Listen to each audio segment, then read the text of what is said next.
आज जरा भी टाइम नहीं है, ठीक है, आज जरा भी टाइम नहीं है कि तुम इस वीडियो को इसका 1 सेकंड भी स्किप कर दो। दिस इज द वीडियो जो आपकी पूरी यूपीएससी की तैयारी को रीडिफाइन कर देगा। तुम्हें लगे ना तुम इस वीडियो को 2x पे देख लो, बट एक एक चीज तैयारी करनी कैसे है, कैसे टाइम टेबल बनाना है, अगर जॉब कर रहे हैं, कॉलेज में फुल टाइम लर्नर है, टाइम टेबल कैसे होगा, पूरे ईयर का मैनेजमेंट कैसे होगा, नोट्स कैसे बनेंगे, रिवीजन कैसे होगा, सारी एक एक चीज पर काम करूंगा, including the book list also. क्या सबसे बेहतर तरीका हो सकता है, क्या टॉपर्स के तरीके हैं, पिछले कुछ दिनों से जो मेरी काफी चर्चा हुई है टॉपर्स के साथ, जो जितने भी रैंकर्स थे इस बार, उनसे सारा एक जो क्रक्स है वो मैं बताने वाला हूं। भाई सबसे पहली चीज जो काम की है वो ये है, खुद से पूछो पहले कि क्या आप वाकई तैयार हो। मतलब है, पढ़ना है तो पहली परीक्षा तो यही है कि तुम इस वीडियो को देख पाए कि नहीं पूरा। अपने आप से पूछना पड़ेगा आज आपको कि कंसिस्टेंसी सिर्फ 2 दिन वाली तो नहीं है तुम्हारे अंदर, तुम्हें 2 साल तक मेहनत करनी है अभी, आगे आने वाले लंबे समय तक। क्या अपने आप को तुम मतलब इतना कंसिस्टेंट रख पाओगे? रोज पढ़ने के साथ साथ रोज रिवीजन कर पाओगे? आप पूछना पड़ेगा आपसे। एक ही रूम में एक कुर्सी, एक रूटीन, सब कुछ एक जगह, सारी चीज को हटा के वहीं पर फोकस कर पाओगे तुम? जब तुम्हारा मन भागेगा कि अरे यार जो है यहां चला जाता हूं, मेरे दोस्त ने तो ये फोटो डाल दी, यहां चला गया, ये मूवी देख आया, रोक पाओगे खुद को? डिस्ट्रैक्शन की बात करता हूं मैं, 10 प्रकार के आएंगे। कभी अच्छा भी लगेगा यार, हो सकता है काम का हो, नो कहना सीखना पड़ेगा तुमको। मोटिवेशन कोई काम नहीं आने वाला, जब वो खत्म हो जाएगा तो तुम डिसिप्लिन का महत्व समझ पाओगे। ये कुछ बातें हैं बेटा, ये अगर ये तैयारी कर पा रहे हो, ये मैं सब बताऊंगा तुम्हें आगे कि कैसे करना है, बट ये सब चीज लगेगी इस प्रिपरेशन में। नहीं होगा ऐसे, नहीं तो बहुत मतलब 1 दिन 2 दिन की कहानी नहीं है। कहां तक हम ऐसे वीडियोस और मोटिवेशन ढूंढेंगे? डिसिप्लिन पे आनी पड़ेंगी चीजें। कंसिस्टेंसी कैसे मेंटेन होगी वो मैं बताऊंगा आपको। सबसे पहले इस वीडियो की शुरुआत यहीं से होगी, क्योंकि बिना कंसिस्टेंसी भाई पढ़ने ही नहीं बैठ रहे हो आप, मान लो तो प्रॉब्लम है ना। तो कंसिस्टेंसी मेरे नजरों में 2 चीजें होती है। सबसे पहले तो आपके पास ना तो कोई टाइम टेबल होता है, ना कोई शेड्यूल होता है, तो वो हम सबसे पहले देखेंगे। अकॉर्डिंग टू द सिलेबस अगर लगे तो आप इसका स्क्रीनशॉट ले लो। अक्सर मृणाल सर भी अपनी क्लासेस में ये वाला आपको स्लाइड देखने को मिलती होगी उनकी। बड़ा बड़ा आसान कर रखा है जिससे आप कि आपका जो मेंस का जीएस पेपर 1 है, paper 2, paper 3, paper 4, history society geography paper 1 का है, पॉलिटी गवर्नेंस आईआर 2 में, economy agriculture science tech environment internal security इसमें चला जाएगा, और 4 में एथिक्स, बाकी अपना ऐसे ऑप्शनल और लैंग्वेजेस के पेपर। तो ये एक तुरंत क्विक आपके दिमाग में होना चाहिए। एंड फॉर दैट भाई आपको ये उन लर्नर्स के लिए जो फुल टाइम लर्नर्स हैं, आपको कंसिस्टेंट रहना है ना, तो इस तरह के टाइम टेबल्स को फॉलो करना पड़ेगा। अब ये टाइम टेबल एक बेसिक ओवरव्यू है, कोई बच्चा सुबह उठ के पढ़ सकता है, कोई रात में पढ़ता होगा, उसके हिसाब से आप अपने हिसाब से एडजस्ट कर लेना। लेकिन मैंने एक बेसिक ओवरव्यू दे दिया है ताकि आप किस तरह से स्लॉटिंग करें। आपको हमेशा 2 जीएस के पेपर साथ में बेटा लेके चलने ही पड़ेंगे। मतलब मान लो हिस्ट्री, मतलब फॉर एग्जांपल ज्योग्राफी और पॉलिटी पढ़ रहे हो तो ये 2 आपको एक साथ लेके चलना पड़ेगा। तो सुबह 6:30 से 8:30 के आसपास हमने एक ज्योग्राफी एक सब्जेक्ट रखा है, फिर थोड़ा सा आप ब्रेक लेंगे, फिर 9:30 के बाद 11:30 तक फिर दूसरा सब्जेक्ट तुरंत पढ़ लेंगे। ये क्लासेस लेके पढ़ सकते हैं आप, जो भी आप सेल्फ स्टडी जो भी टॉपिक आपने डिसाइड किया हो। फिर 11 से 1 में आप थोड़ा ब्रेक लेंगे, सुबह से उठे हुए खाना वाना खा के थोड़ा सा रेस्ट लेना चाहे ले लें। 1 से 2:30 बजे तक फिर से आप करीब करीब 1.5 घंटा जो है यहाँ पर न्यूज़पेपर करंट अफेयर्स पर काम करेंगे। फिर 2 से 3 आप आराम, 2:30 से 3 मतलब थोड़ा ब्रेक ले लें। फिर 3 से 5:30 में जो है आप नोट्स मेकिंग का देखो, आप जो पढ़ा है भाई उसको पढ़ना भी तो पड़ेगा दोबारा। सेल्फ स्टडी ये तो क्लास में हमने पढ़ लिया या किसी टीचर से पढ़ लिया, आपको खुद जो है नोट्स बनाने पड़ेंगे। नोट्स कैसे बनाएंगे वो भी अपन आगे देखेंगे। फिर आप ब्रेक ले लोगे 8 से 9 में, फिर जो है आप 1 घंटे फिर से आपको मैं रिवीजन ब्लैंक पेज वाला, देखो ब्लैंक पेज क्या होता है मैं बता रहा हूँ। पहला काम आपने क्लास ले ली, टॉपिक पढ़ लिया, फिर आपने रीडिंग वगैरह करके उसके कुछ थोड़े बहुत नोट्स बना लिए, लेकिन ये याद हुआ कि नहीं, ये तो वो रोबोट वाला काम हो गया। अब तक सुना, खुद से पढ़ा, चिंतन मनन कब किया तुमने? सेल्फ स्टडी के नाम पे चीजें याद कब करी? उसके लिए एक अलग स्लॉट अपन ने बना रखा है। फिर 9 से 10 आप नॉर्मली शाम को प्रैक्टिस कर सकते हो, आंसर राइटिंग वगैरह, ये सब चीजें एक एक करके मैं बताऊंगा। But this could be a schedule for the learners who are preparing the full time. अब उसके बाद में अगर आप वर्क कर मतलब कहीं जॉब कर रहे हैं या कॉलेज में है, तो भाई सीधी बात है, ये लिख के रख लो, अगर आपकी ये चॉइस है तो आपको थोड़ा सा जो है मेहनत तो करनी पड़ेगी। आपको सुबह उठना पड़ेगा करीब 5:30 बजे से 7:30 बजे। ये 2 घंटे आपके बहुत क्रूशियल होने वाले हैं, आपका एक सब्जेक्ट क्योंकि उस टाइम कवर होगा। और फिर थोड़ा सा भले 5-10 मिनट ब्रेक लेके 1-1.5 घंटा और बैठ के उसके नोट्स मेकिंग और उसी सब्जेक्ट की रीडिंग उसी टाइम निपटा लो आप, ठीक है। कोई बड़ी क्लासेस लग रही 3 घंटे की है किसी टीचर की, तो आप आधी आधी कर लो, पर ये काम करो आप। उसके बाद में आप 8 से 10 शाम में अगर आप जाओगे तो शाम में आपको फिर से एक सब्जेक्ट लेके बैठना ही पड़ेगा। इसमें ये कर सकते हैं कि टफ वाले को सुबह कर दे और इजी वाले को शाम में कर दे। इजी मतलब जिसमें तुम्हें ज्यादा इंटरेस्ट आ रहा हो, कई बार एजुकेटर से पढ़ने में मजा आता है तो उनको आप शाम को कर सकते हो। तो क्योंकि सुबह फ्रेश माइंड होगा जॉब वॉब वगैरह के बाद में, तो ये सारी चीजें हैं। फिर 10 से 11 थोड़ा सा आप नोट्स मेकिंग, रीडिंग, एमसीक्यू कर सकते हो। लेकिन आपका जो सैटरडे संडे होगा बहुत महत्वपूर्ण होगा, क्योंकि उस दिन आपकी एमसीक्यूज प्रैक्टिस, आंसर राइटिंग और ये सारी चीजें आपको उस दिन करनी है। ये एक बेसिक है, थोड़ा बहुत आप चेंज कर सकते हैं। But if you want to कि भाई मैं कंसिस्टेंट रहूं, तुम्हारे पास टाइम टेबल अगर नहीं है, सिवाय ऐसे ही चलता रहेगा, कभी यहां कभी वहां। और ये सारी चीजें एक कंप्लीशन जर्नी की तरफ होनी चाहिए कि मार्च से अप्रैल में 3 महीने में ज्योग्राफी पॉलिटी कंप्लीट करूं, फिर अगले 2 महीनों में, 2 से 2.5 महीनों में इकोनॉमी मॉडर्न हिस्ट्री करूं, फिर 1 महीने पास मेरे पास कम से कम आर्ट कल्चर एंशिएंट वगैरह में कवर करूं।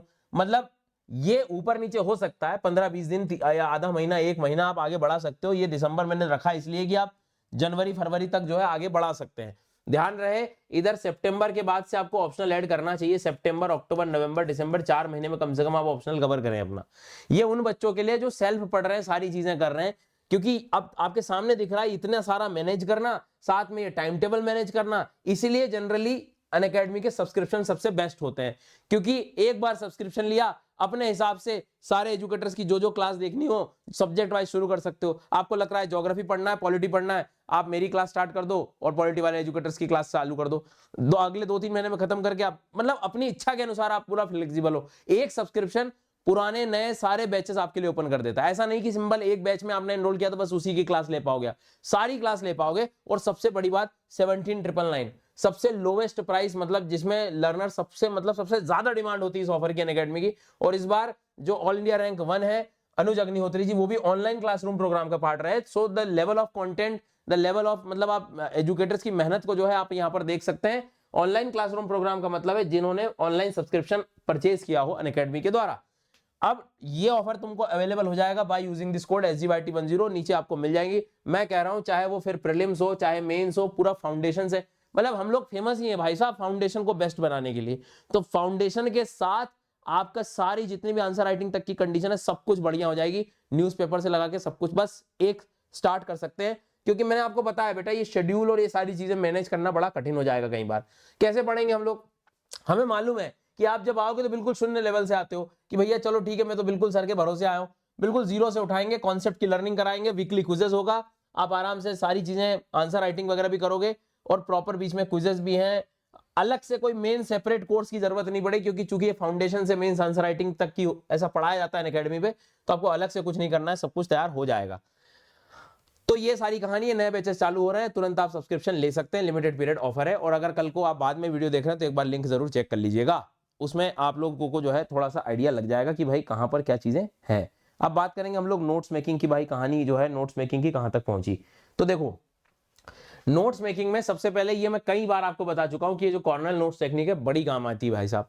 आपकी कॉपी में 3 हिस्से होने चाहिए सोचो आप खुद भी, आपने एक बार पढ़ा, देखो यहाँ पे 2 टाइप के लर्नर है। अगर टीचर ने पढ़ा दिया तो तुम्हारे लिए पैराग्राफ बहुत आसान हो जाएगा, सिंगल लाइन एक बार पढ़ने में आपको समझ आ जाएंगी चीजें। सेल्फ स्टडी में हो सकता है 2-3 बार पढ़ना पड़े। तो आपको ये पहचानना होगा सबसे पहले कि मुझे कितनी देर में चीजें समझ आ रही है। एक बार अगर मान लो आपने पैराग्राफ पढ़ा कि ट्रोपोस्फियर की लोअर मोस्ट लेयर जो होती है, एटमॉस्फेयर की जो लोअर मोस्ट लेयर होती है वो ट्रोपोस्फियर होती है, इसकी हाइट यहाँ से इतनी होती है, ये से इतनी होती है, या आपने पढ़ लिया, थिकनेस वगैरह के बारे में पढ़ लिया। अगर आपने क्लास ली होगी तो समझ में आ जाएगा, नहीं ली होगी तो आपको 1-2 बार थोड़ा सा पढ़ के क्रिएट करना पड़ेगा दिमाग में। ये करने के बाद सबसे पहले जो भी तुमने काम की चीजें हैं यहाँ पर आपने छोटे छोटे पॉइंटर्स में या टेबल के फॉर्म में बना लिए, सब कुछ ठीक है, डन, कोई दिक्कत नहीं। अब तुम खुद देखो कि इस पूरे नोट्स को बार बार पढ़ोगे तो टाइम भी वेस्ट होगा आपका कई बार, है ना। रिवीजन के लिए क्या करूं, तो इसके कुछ 3-4 कीवर्ड्स निकालो कि उनको ही याद करते ही मुझे ये पूरी पिक्चर क्लियर हो जाए। तो वो यहां पर आप कीवर्ड्स लिख सकते हो कि भाई इसमें ये चीजें हैं, कल को कोई डाउट हो तो आप उसकी डिटेलिंग यहां से देख सकते हो। फिर इसके बाद आप क्वेश्चन प्रैक्टिस करोगे, न्यूज़पेपर पढ़ोगे, इसी टॉपिक से रिलेटेड कोई करंट की चीज आ गई तो यहां पर आप नीचे भी लिख सकते हो। समरी वाला पोर्शन नहीं भी बनाना हो अगर आपको तो अपडेशन वाला बना लो कि भाई कुछ नया क्वेश्चन में कोई गलती हो गई इसी टॉपिक से रिलेटेड, उस गलती को यहां लिख लिया। मतलब एग्जाम के जस्ट थोड़े से पहले दिन आप जब जाके देखोगे तो यू विल फील कि यार ये तो सब एक ही पेज में पूरा टॉपिक, उसमें करंट भी आ गया, गलतियां भी आ गई, मेरी मेन डिटेल वाले नोट्स भी आ गए, कीवर्ड्स भी आ गए, सब कुछ हो गया। नोट्स ऐसे ही बनाने होते हैं जो कि स्मार्ट तरीका है। इसके बाद में अपनी पावर शीट्स भी बना सकते हो। रात में जब मैं बोल रहा था कि एक स्लॉट अगर आप टाइम टेबल पे ध्यान दिया हो, तो मैं बच्चों को इस तरह से ब्लैंक पेज पे बोलता हूँ कि भाई ब्लैंक पेज पे तुम लोग कोशिश करो। ये देखो शाम में मैं बोल रहा था रिवीजन एंड ब्लैंक पेज, एक कोरा पेज लो बिल्कुल, और जो भी आज तुमने दिन भर पढ़ा नोट्स में बनाया, जो भी चीजें तुम्हें याद हुई उसको एक बार खुद अपने दिमाग में ऐसे बढ़िया बना के देख लिया करो कि सर ने अच्छा ये किया, अच्छा ये। हालांकि प्लस क्लास की क्लास है जहां पर अक्सर हम ये लोग पढ़ रहे होते हैं, तो मैं आपको बता रहा हूँ इस तरह से आप खुद बिना देख के बनाओ, तो इससे आपको ना याद हो जाएंगी चीजें कि अच्छा ऐसा, ये मतलब ये एक ऐसा तरीका है मैं तुमको बता रहा हूं जहां पर आप ब्लैंक पेज के से तरीके से अपनी पूरी प्रिपरेशन को याद, देखो खुद भी सोचो ना कि एकदम कोरा पेज रखा है, अब बताओ बन रहा है कि नहीं, खुद का सच सामने आ जाएगा।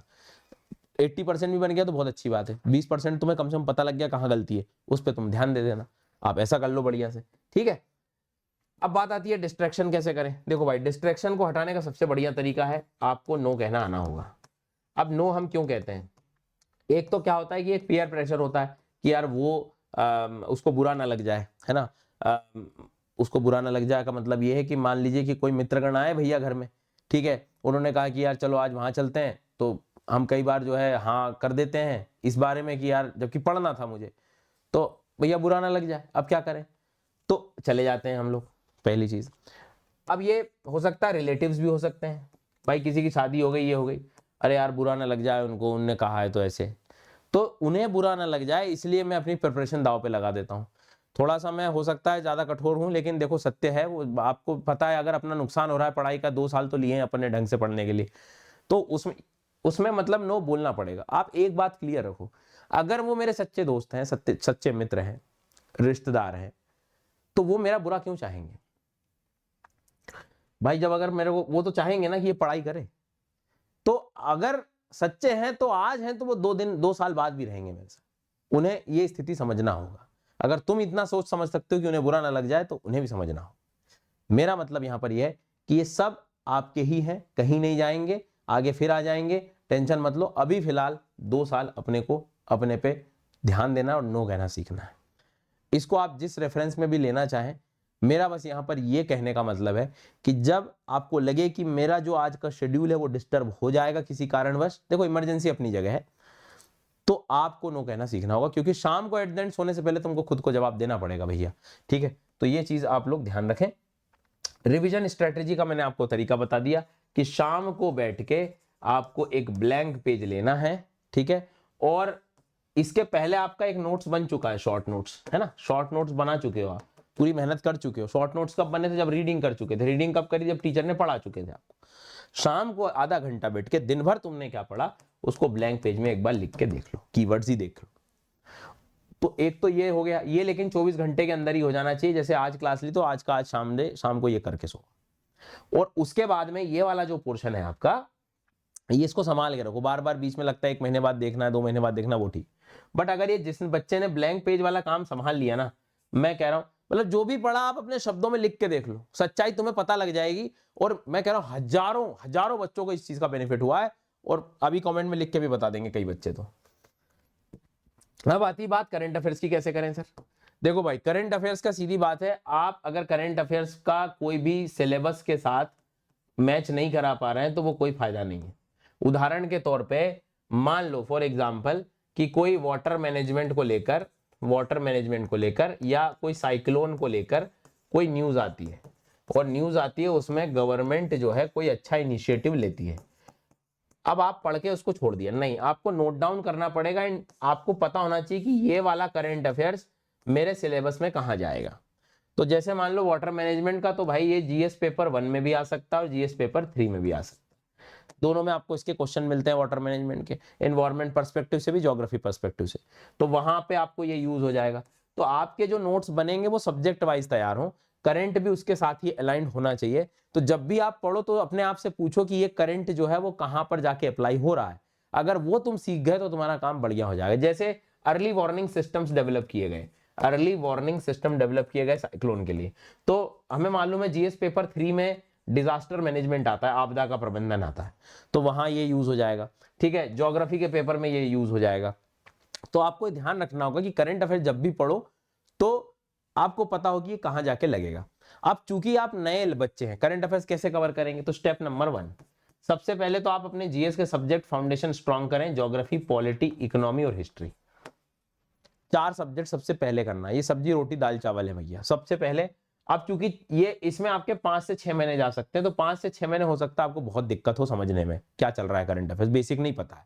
तो उसका सबसे बढ़िया तरीका मैं यहाँ पर आपको जो है बताने वाला हूँ कि आप सबसे बेस्ट तरीके आज के टाइम पे एजुकेटर्स रोज लाइव क्लास लेते हैं करंट अफेयर्स की, Hindi as well as English medium दोनों में, उनकी क्लासेस देखो। और जब वो हर टॉपिक पढ़ाए तो उसको अपने हिसाब से कैटेगराइज कर लो। आप अपनी एक कॉपी बना सकते हो, फाइल बना सकते हो शीट्स की, सब्जेक्ट वाइज की। ज्योग्राफी का करंट अफेयर्स आएगा, इन्वायरमेंट का आएगा तो एक में लिख लूंगा, पॉलिटी गवर्नेंस का आएगा तो एक में लिख लूंगा, साइंस टेक का आएगा तो एक में लिख लूंगा। तो ऐसे आप करते करते जैसे सर पढ़ाते जाएं उसको अपनी कैटेगरी वाइज समझा के अपने शब्दों में लिखते जाओ और दिमाग में लगाते जाओ कि ये किस टाइप में चीजों में जो है कनेक्ट होगा। ठीक है, तो प्रीवियस ईयर के क्वेश्चन से और आप इस चीज का आइडिया लगा सकते हैं। अगला बात आती है ऑप्शनल की। ऑप्शनल वाला जो है तो कम से कम 3-4 महीने आपको जो है आराम से सेल्फ स्टडी, मतलब जब आप बेसिक सब्जेक्ट पढ़ रहे होंगे तो करंट अफेयर्स मेरी ये रिकमेंडेशन है आप सीधे टीचर से ही पढ़े तो ज्यादा आपको कनेक्शन समझ में आने लगे। ऑप्शनल में 2-3 सवाल आते हैं, हाउ टू चूज ऑप्शनल, है ना भाई, कि मैं कैसे चूज करूं ऑप्शनल। तो देखो सबसे पहली चीज है 3 पैरामीटर्स में हमेशा बात करता हूं, 3 से 4। आपका बेटा पहले तो इंटरेस्ट होना चाहिए। अगर वो ग्रेजुएशन के टाइम था उसमें से कोई सब्जेक्ट है तो ठीक है, नहीं तो आराम से पॉलिटी ज्योग्राफी पहले पढ़ लो, इकोनॉमी पढ़ लो, उसके बाद आप ऑप्शनल थोड़ा सा सोचो, ताकि आपकी एक थॉट प्रोसेस बेहतर होगा। उसके बाद पढ़ोगे भी तो आप जैसे ज्योग्राफी पॉलिटी पढ़ने के बाद आपके पढ़ने के तरीके भी बदल जाते हैं, चीजों को देखने का ऑब्जर्वेशन भी थोड़ा सा बदल जाता है। तो एकदम से पहले दिन से ऑप्शनल की तैयारी मत करो मेरे हिसाब से। एंड सपोज अगर आप अपना ग्रेजुएशन का सब्जेक्ट ही ले रहे हैं तो आप पहले दिन से पढ़ लो, क्योंकि आपको पता है वो सब्जेक्ट, मान लो आपका किसी ग्रेजुएशन में हिस्ट्री था, पॉलिटी था, तो वो आप कर सकते हैं। लेकिन जैसे मान लो कोई इंजीनियरिंग बैकग्राउंड वाले बच्चे हैं जिनको लगता है कि नहीं मैं इंजीनियरिंग वाला सब्जेक्ट नहीं लेके मैं पॉलिटी लेता हूँ, पहले जीएस वाला पॉलिटी पढ़ लो, आप रैंडम मत उठो। तो पहले इंटरेस्ट देखो अपना, इंटरेस्ट सब्जेक्ट में ऐसा देखते हैं कि भाई मैं रात भर भी बैठ के उसको लेके बैठ जाऊं तो मुझे समझ में आ जाना चाहिए। कई बार सेल्फ भी पढ़नी पड़ेगी, कई बार रिसर्च भी करना पड़ेगा, कई बार खुद को करंट भी इसकी चीजें निकालनी पड़ेंगी, तो इंटरेस्ट बहुत जरूरी हो जाता है। आपके पास इसके लिए बहुत अच्छे एजुकेटर होने चाहिए। अच्छे एजुकेटर से मतलब जिनकी बात आपको समझ में आती हो, आपकी समस्याएं सॉल्व करें, आपका काम आसान करें, वो एजुकेटर। ठीक है, उसके बाद आपके लिए इसकी टेस्ट सीरीज होनी चाहिए। टेस्ट सीरीज वगैरह में क्या आपकी कम से कम प्रैक्टिस वगैरह हो जाएगी। कई बार 2 सब्जेक्ट में डिलेमा आ जाएगा, D1 D2 कि भाई 2 सब्जेक्ट है तो क्या करें। ऐसे टाइम पे आप फिर इंटरेस्ट तो चलो ठीक है दोनों में आ रहा है सर, तो आप सिलेबस उठाएं, प्रीवियस ईयर के क्वेश्चन देखें और अपने आप का कंफर्टेबल पैटर्न देखें कि भाई मैं किस में ज्यादा बेहतर कर पाऊंगा, देन यू विल डिसाइड। किसी के सुन के कोई फायदा नहीं कि इसके नंबर आजकल ज्यादा आ रहे हैं, PSIR में ज्यादा नंबर आते हैं, सोशियोलॉजी में ज्यादा नंबर आते हैं, इस बार रैंक 1 मेडिकल साइंस में आ गए। तो इसलिए मैं आपसे कह रहा हूँ कि थोड़ा सा चीजों को देख के करें और ऐसे डिसाइड करें। और उसको ऑप्शनल चालू कब करना है तो मैंने आपको बता दिया है, आपका जो मैंने पूरा मंथ का शेड्यूल भी दिया था उससे भी आप लगा सकते हो कि करीब करीब आप सितंबर अक्टूबर के बाद में ही जो है, मतलब अगस्त के बाद आप स्टार्ट कर सकते हैं, दिसंबर जनवरी तक आपका ऑप्शनल कंप्लीट हो जाना चाहिए। इसके बाद आता है सीसेट। सीसेट में भी मैं कहूंगा कि रोज आप चाहें तो, अब जब से अभी तो आपका जीएस का टाइम है, आफ्टर दिसंबर, जनवरी, फरवरी, मार्च, अप्रैल, मई, मतलब आपके पास काफी टाइम होगा। इसके बाद आप आराम से जो है अपना सीसेट का स्टार्ट जो है पैटर्न शुरू कर सकते हैं आफ्टर दिसंबर। तब तक अपना जीएस बढ़िया अच्छे से कर लो, आंसर राइटिंग वगैरह सारी चीजें करके रखो। ठीक है, तो ये जो आप करेंगे, ध्यान से सुनना मेरी बात, यहां तक जब आप पहुंचेंगे तो सीसेट में सबसे बढ़िया तरीका है, सबसे जो बेसिक तरीका मैं आपको बताना चाहूंगा, सबसे पहले 5 से 6 साल के प्रीवियस ईयर के क्वेश्चन आप निकाल लो, फिर उनको टॉपिक वाइज कैटेगराइज कर लो कि देखो प्रॉफिट लॉस से कितने क्वेश्चन आए हैं, ठीक है, नंबर सिस्टम से कितने क्वेश्चन आए हैं, सिंप्लीफिकेशन से कितने क्वेश्चन आए हैं। ऐसे 10 से 15 टॉपिक पहले निकाल लो आप, और उन टॉपिक्स पे भी आप काम कर सकते हो। या सीधे कोई एजुकेटर भी पढ़ा रहे तो उसमें मैं एक बात कहूंगा कि मान लो कोई एजुकेटर ने आपको आज नंबर सिस्टम पढ़ाया, 2 दिन नंबर सिस्टम पढ़ाया, 3 दिन नंबर सिस्टम पढ़ाया, आपको शीट दे दी कि क्वेश्चन सॉल्व करो, वो अगले टॉपिक पे चले गए टीचर। मैं कहता हूं आप अगले टॉपिक पे जाने से पहले इसी नंबर सिस्टम के कम से कम 7-8 दिन तक और मेहनत करो, कम से कम 300-400 क्वेश्चन लगा के प्रैक्टिस करो, तब आप अगले टॉपिक पे जाओ। हर 2-3 दिन में नए नए टॉपिक पे छलांग लगाने से कुछ डेवलप नहीं हो पाएगा, आपको आपकी स्किल डेवलप करनी पड़ेगी। तो सबसे बढ़िया तरीका, जो मोस्ट इंपॉर्टेंट टॉपिक्स भी अगर आप सेल्फ कर रहे हो तो ठीक है, नहीं तो टीचर से तो टीचर कराएंगे, पर उसमें भी मैं चाहता हूं कि एक एक सब्जेक्ट, मतलब एक एक जो टॉपिक है उसको आप एक एक हफ्ता पढ़ें, 800-800, 600-600, 700-700 क्वेश्चन ऐसे लगाएं जरा, तो थोड़ा स्पीड और एक्यूरेसी और सारी चीजें बढ़ जाएंगी। वो एक तरीका है। प्रैक्टिस में यहाँ टेस्ट सीरीज देखो, बच्चे टेस्ट सीरीज जनरली दिसंबर के बाद चालू कर रहे होते हैं, जैसा भी आपको ठीक लगे। बट प्रैक्टिस इसी का ही पार्ट है। आप समझो, सबसे पहला जब आप सब्जेक्ट चालू करोगे, तो मान लो मैंने ज्योग्राफी चालू करवाया, तो आपने सबसे पहले पढ़ा मान लो लैटिट्यूड, लॉन्गिट्यूड और सीजनैलिटी पढ़ा, ठीक है। उसके बाद में अर्थ का इंटीरियर पढ़ा। तो जब टीचर पढ़ा रहे होते हैं तो हम एक के बाद एक के बाद टॉपिक पढ़ते जाते हैं। मेरा ये मानना है कि जैसे ही एक मेजर टॉपिक कंप्लीट हो जाए, आप प्रीवियस ईयर के क्वेश्चन सबसे पहले लगाओ, टॉपिक पढ़ने के बाद लगा लो, कोई दिक्कत नहीं। गलती क्या करते हैं हम, पहले पीवाईक्यू देखते हैं फिर यहाँ जाते नहीं। अगर आप पढ़ ही रहे हो टीचर से, तो पहले सब्जेक्ट पढ़ लो, टॉपिक पढ़ लो मतलब। तो एक टॉपिक पढ़ा, ये पीवाईक्यू इसके तैयार कर लिए। सीजन्स के जितने भी प्रीवियस ईयर के क्वेश्चन है, मैं तो कह रहा हूँ कि आप स्टेट के भी थोड़े थोड़े लगा लो, तो थोड़े फैक्ट भी तैयार हो जाया करेंगे अपने। फिर आप आ जाओ अर्थ के इंटीरियर में, उसके पीवाईक्यू। तो ऐसा आपका पूरा सब्जेक्ट जो कवर होगा स्टेप बाय। अब गलती हम क्या करते हैं, आज डे 1 था, पूरा सब्जेक्ट पढ़ेंगे, 30 दिन तक आ जाएंगे, 30 दिन तक लास्ट क्लास है मान लो, तो 30 दिन पहले क्या पढ़ा था भूल जाओगे। फिर तुम पूरा सब्जेक्ट कंप्लीट करोगे और फिर सोचते हो अब मैं क्वेश्चन लगाऊं, नहीं बनेंगे क्वेश्चन आपसे, क्योंकि स्टार्टिंग तो आप भूल चुके हो 30 दिन में। तो जब आप टॉपिक वाइज पढ़ो ना, तभी कर लिया करो पीवाईक्यूज। मैं आपको बार बार, ये बहुत कठिन काम है लेकिन बहुत काम की चीज बता रहा हूं। जब आप टॉपिक पढ़ो ना, उसी टाइम आप प्रीवियस ईयर के क्वेश्चंस लगाते चलो। फिर एक बार जब आपका सब्जेक्ट पूरा हो जाए, तब एक बार सारे के सारे दोबारा से सेकंड टाइम पीवाईक्यूज रिजॉल्व कर लो, तो आपका पूरा सब्जेक्ट ही रिवाइज हो जाएगा। अब जब सब्जेक्ट हो जाए, देन आप इसके मेंस के पीवाईक्यूज जाए। तो सब्जेक्ट कंप्लीट करने के बाद जो प्रीवियस ईयर के क्वेश्चन है ना, वो मेंस के देखने आप।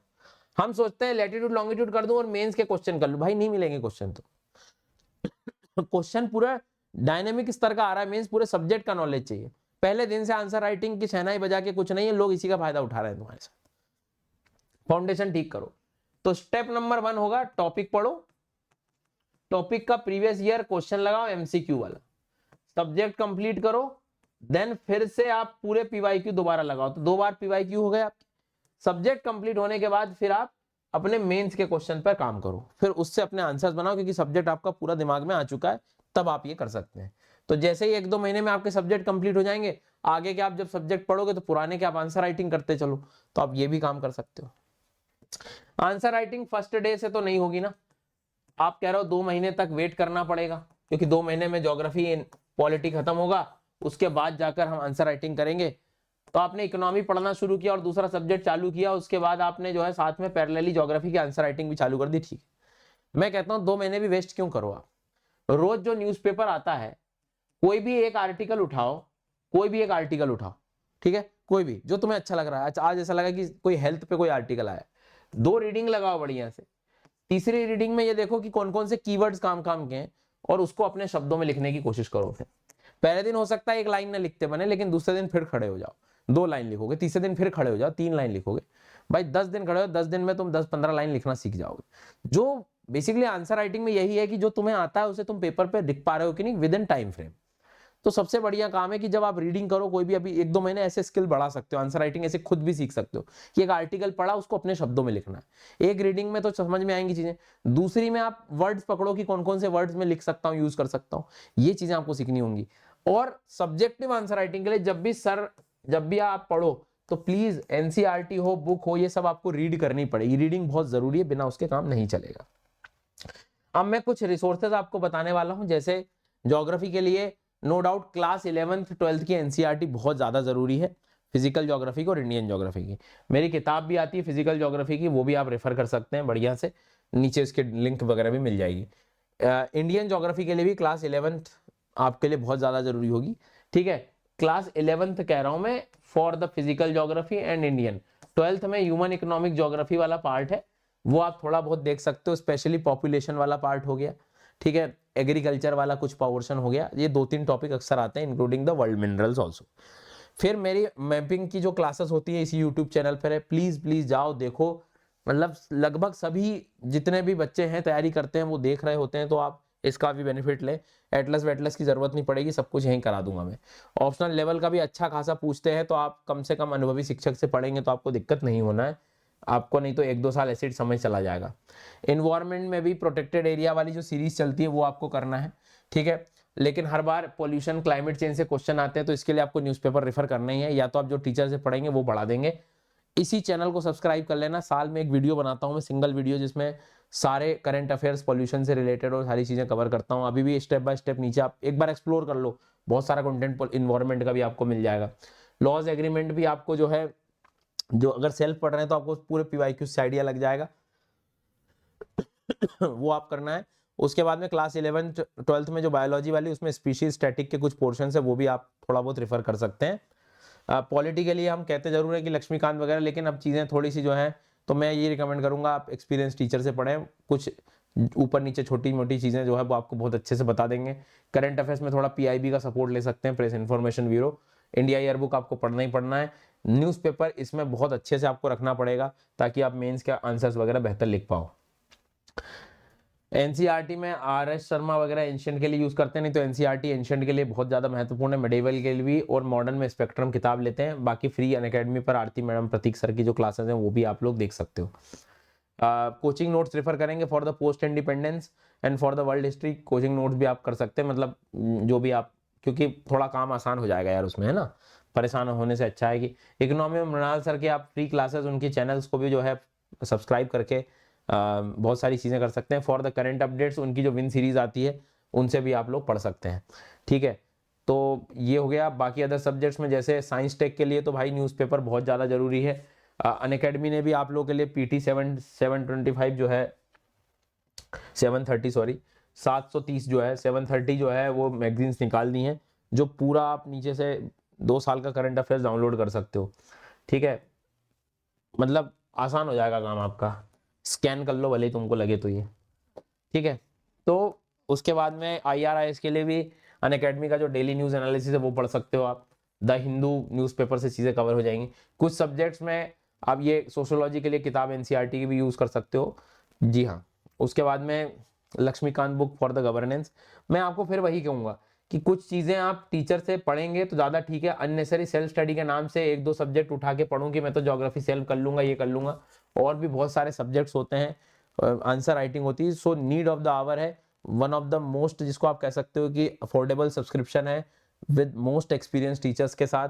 ट्रस्ट में आपकी प्रिपरेशन ज़रा भी मतलब इधर उधर नहीं होगी, सबसे बढ़िया डायरेक्शन में चली जाएगी। लिमिटेड पीरियड ऑफर है, नीचे सब्सक्रिप्शन की लिंक बन गई, जाओ और बढ़िया से जो है इसको सब्सक्रिप्शन लो। इस बार रैंक 1 अनुज अग्निहोत्री जी भी ऑनलाइन क्लासरूम प्रोग्राम के पार्ट थे, मतलब जिन्होंने सब्सक्रिप्शन लिया था, पढ़ा अपना घर बैठ के, इंटरनेट कहीं बड़े शहरों में जाने की ज़रूरत नहीं है भाई अपने को, ठीक है। बाकी और क्या डाउट्स हैं आप ज़रूर मुझे बताएं। इस वीडियो में लगभग सारी चीज़ें मैंने कोशिश करी है कवर करने की। Thank you.